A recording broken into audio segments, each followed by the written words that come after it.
রীতা দাসীর এই আশ্রমটা না থাকলে তুমি কোথায় যেতে? রেল লাইনের তলায়, রেল লাইনের তলায়। চিন্তা করুন, আমার আর কেউ নেই। চিন্তা করুন। হরে কৃষ্ণ, তোমার নাম কি? আমার নাম লিলি বোস। কি নাম? লিলি বোস। লিলি বোস। তুমি কি বলতে চাইছো? তোমার মেয়ে ছেলে আছে? আমার ছেলেটা তো মারা গেছে, কিন্তু মেয়েটা মনে হয় শুনেছি যে আছে, বেঁচে আছে, কিন্তু আমি এখন জানি না কোথায় আছে। যে ফোনে ফোন করলে ওটা তো মেয়ের ফোন নাম্বার। হ্যাঁ। কি বলছো? মেয়ে তো তোমার ফোন ধরলো না। তোমার মেয়ের নাম কি? গোপা মিত্র। গোপা মিত্র। কিছু বলো, গোপাকে পাঠাই। গোপা তো ফোন ধরছে না তোমার, বলো। এই গোপা, গোপা, তুই আমাকে দেখতে পাচ্ছিস? আমাকে দেখ, আমি তোর মা, বেঁচে আছি, মরে যাইনি এখনো। শুনলেন একটা মায়ের আর্তনাদ। মেয়ে বেঁচে আছে কিন্তু মেয়ে পরিচয় দিতে চাইছে না। বলো তোমার মনে দুঃখ, তুমি কি বলতে চাইছিলে? 10 মাস কি বলতে চাইছিলে বলো? আমি তোকে 10 মাস 10 দিন পেটে ধরেছি, তুই এরকম ব্যবহারটা করছিস কেন? আমি তোকে বিয়েও দিয়েছিলাম। শুনলেন একটা মা শেষ সময়ে পুত্রকে হারিয়েছে, মেয়ে তার বেঁচে আছে। মেয়ে কত সুন্দরী, আজকে তার মা যে কাঁদছে, সে সুন্দর রূপ নিয়ে পড়ে রয়েছে, তেসা শিক্ষা, উচ্চশিক্ষিত হয়েছে, অনেক পয়সা রোজগার করছে, কিন্তু মায়ের পরিচয় দিতে তার লজ্জা লাগছে। এটা সত্যি দুঃখজনক। সমাজ কিন্তু এমন শিক্ষিত, পুঁথিগত শিক্ষায় শিক্ষিত ছেলে মেয়েদের চায় না।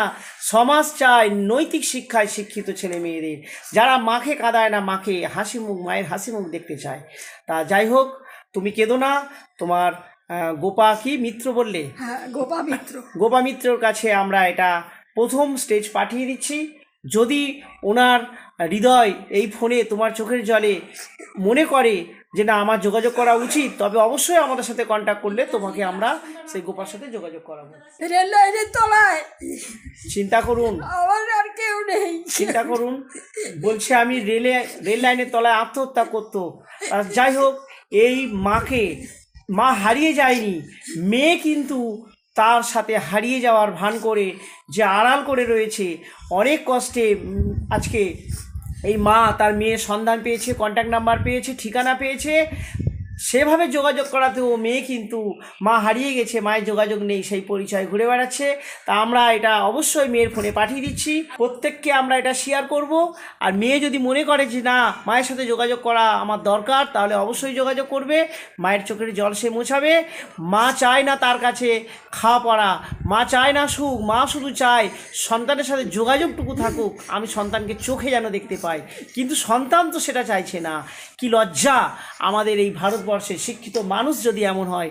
তো হরে কৃষ্ণ, আর বেশি কিছু বলবো না। রীতা দাসীর কন্ট্যাক্ট নাম্বার 9836769125।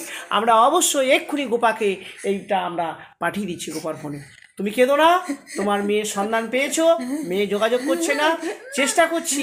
এবার যদি মেয়ের হৃদয়টা একটু মমতাময়ী হয়ে ওঠে, তোমার সাথে যোগাযোগ করে। একটা মা মারা যায়নি, বেঁচে আছে, আর সে হয়তো অন্য বন্ধু বান্ধবের কাছে পরিচয় দিচ্ছে, আত্মীয় স্বজনের কাছে আমার মা মারা গেছে। কিন্তু দেখলেন এই মা বেঁচে আছে। মরতে চেয়েছিল রেলে গলা দিয়ে, রেল টেনে কেটে রেল লাইনে ঝাঁপ দিয়ে, কিন্তু সেটা হয়নি কোনো এক কারণে, রীতা দাসীকে পাওয়ার জন্য। রীতাকে পেয়েছো তুমি? রীতা দাসী, পেয়েছি। রীতা দাসী আশ্রম। হরে কৃষ্ণ। হরে কৃষ্ণ, হরে কৃষ্ণ।